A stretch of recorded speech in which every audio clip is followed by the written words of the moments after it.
Let's use the mirror to check our resistance level. Look into your eyes and say, I am willing to change. I am willing to change. Are you hesitating? Do you feel that it's not true? What is the belief that's in the way? Remember, it's only a thought, and a thought can be changed.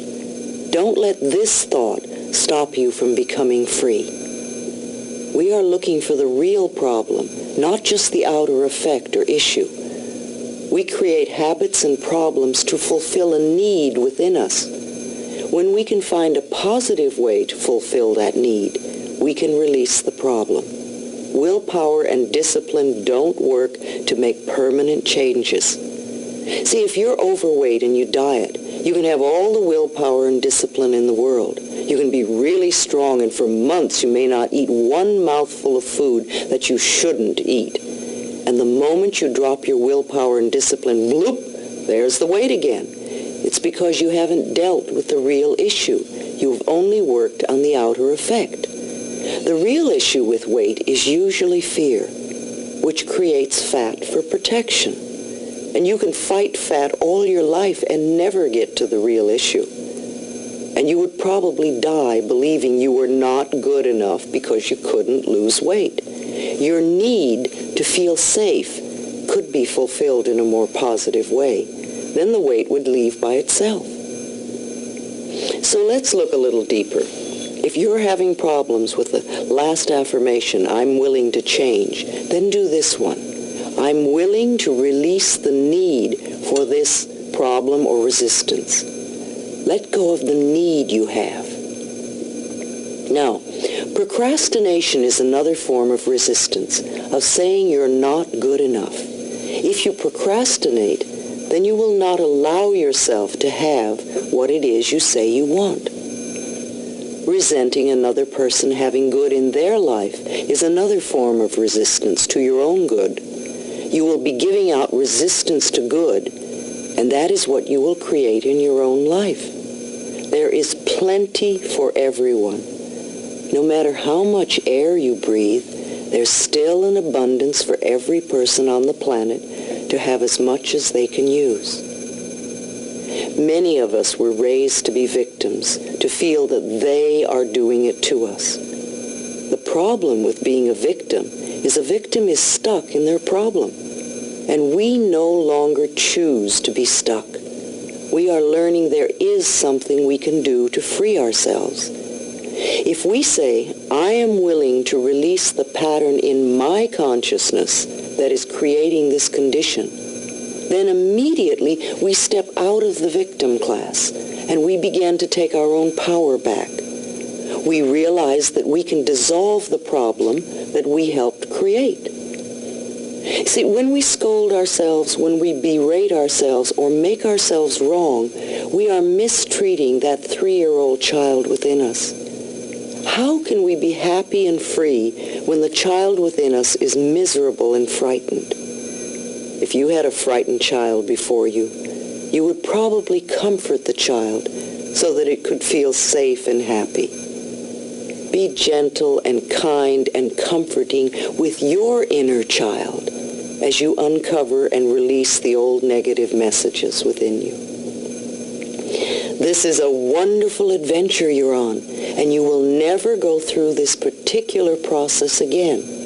See today as a very exciting time of your life. Once you work through these issues, they will be gone and your life will be different. As you choose to work with your other issues, it'll be much easier. We've uncovered some patterns, and now your next question may be, how do I change? Well, you've already begun. There are changes taking place within you that you're not even aware of. And from now on, all your changes are for the better, even if it does not seem to be so. Sometimes things seem to be worse at first. Remember our turkey pan. You may need to scrape up some gook from the bottom of your pan as you do your own mental cleansing process. You may be working on getting a new job, and you may be fired. See this as the first step in moving you to your new position. You may be working on prosperity and you lose your wallet. Don't panic and give up. This could be part of the positive change that's taking place. You may be working on relationships and you have a fight, or you're working on health and you develop a cold. These are all temporary experiences that are part of releasing the junk of the past. Try to understand that the movement that is taking place in your life is what I call divine right action, and that it's working for your highest good. Things will definitely be shifting inside of you. So include an affirmation that says, all my changes are comfortable and easy and fun.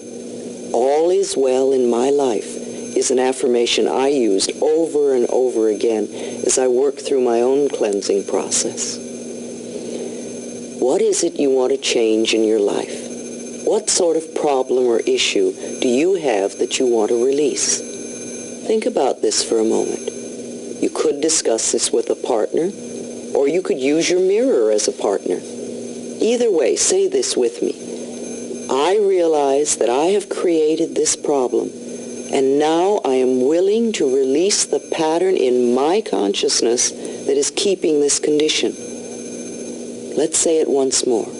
I realize that I have created this problem, and I am now willing to release the pattern in my consciousness that is creating this condition. How does it feel? Are you really ready to step out of the bondage of the past? Or is there still resistance and hesitation? Don't wait until you figure out how to do this. Just have the willingness to let go.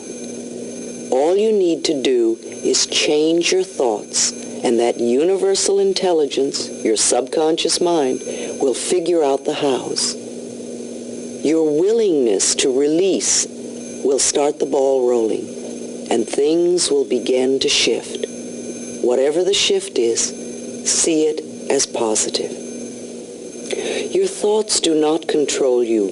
You control your thoughts. You are much more than your mind. Your mind is a tool you use, and the way you've been using it is a habit, and you can change the habit. It may feel strange at first, but with practice, it will become easier. Just for a moment, I want you to clasp your hands together. Now, there's no right or wrong way to do this. Just notice which thumb is on top. Now, unclasp your hands and clasp them together with the other thumb on top. And notice how that feels. It might feel different. It might feel strange. It might even feel wrong. Just notice your feelings. This is how you feel when you do something differently, the beginning of your change process. Now, clasp your hands back the first way, and the second way, and the first way, and the second way, and the first way, and the second way. Now, how does that feel? Feels a little more comfortable, a little more okay. And as you continue to do it, it may even feel normal and natural. It's really just that easy to change a habit, a bit of practice. Let's practice our option of choice. Let's choose to believe that it is easy to change a thought or a pattern. What we choose to believe becomes true for us. If you want to believe that change is hard or difficult, then it will be so for you. But that was the old victim stance, and we're moving away from that belief. As you learn to control your mind, you become powerful. In all of life, the only thing we have control over is our current thought. The past is over and done and cannot be changed, except for the way we choose to look at it. The future is being created right now by the thoughts we are choosing to think. Let's choose thoughts that make our future fun and joyful and loving and prosperous and healthy. If you have a small child that's been used to staying up to midnight, and you now decide that 8 o'clock would be a more appropriate bedtime, guess what will happen the first night you put the new time into action? The child will probably kick and scream and carry on. It may even have a tantrum. And if you give in, then the child will find it very difficult to ever accept the new rules. But if you're gentle and firm and insist that this is the new bedtime and allow the child to carry on for a while before it goes to sleep, the next day the resistance will be less. And after a few days of lessening resistance, the child will accept going to bed at the new time. It's the same with our new thoughts and developing new habits. Gentle, firm insistence, consistency in what we choose to think will make the changes quickly and easily. Let's do a physical releasing now. So many times we get so tense and tight and all mixed up about the things we're trying to do, and we think we have to work hard for things. That's not really true. We can practice letting go in a relaxed and peaceful way. So close your eyes for a few moments. And I want you to let your whole body relax.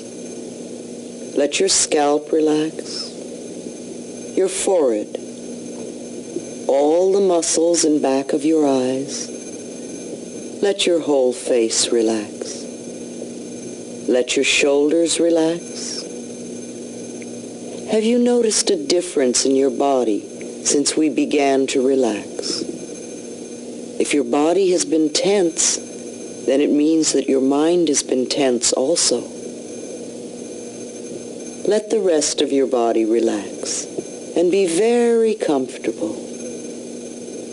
Let's affirm together in a peaceful way. I am willing to let go. I release.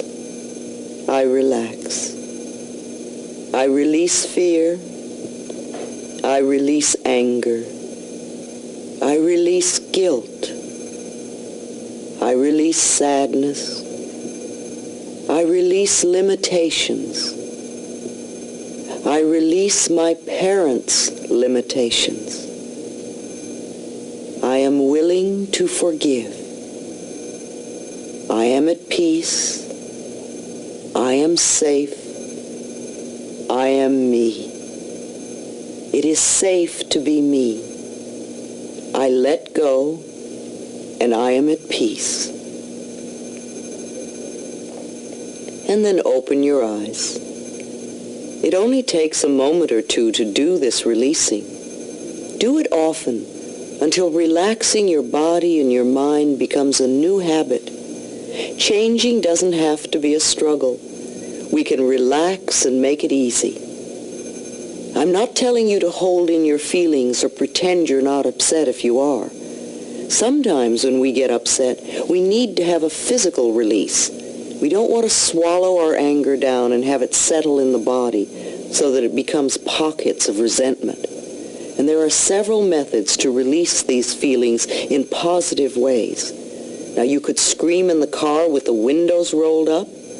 You can beat your bed or kick pillows and let yourself make noise and say all the things you want to say.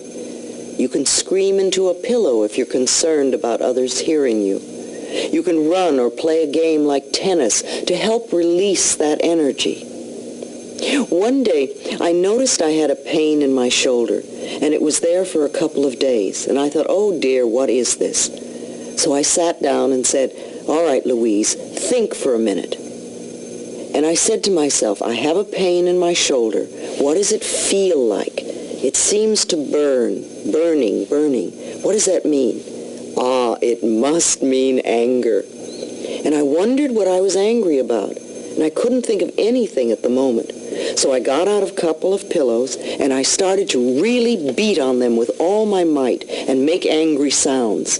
And by the time I'd hit the pillows about 10 times, I knew exactly what I was angry about. It came right to the surface.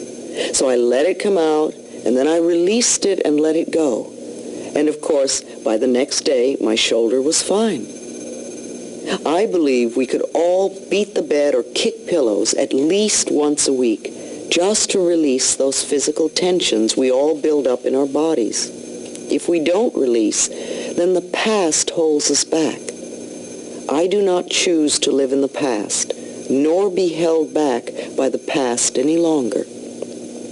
I choose to live in the now and to build a wonderful new future. I've had many people tell me, well, because of such and such, I can no longer enjoy life. I didn't get invited to the prom or the party, so now I'm going to be miserable for the rest of my life. Or I didn't get the part, or I didn't make the sale, so I'm no good. Or because I'm no longer married, I can't enjoy life ever again. What foolish limitations we create for ourselves. Don't let these beliefs from the past hurt you in the now.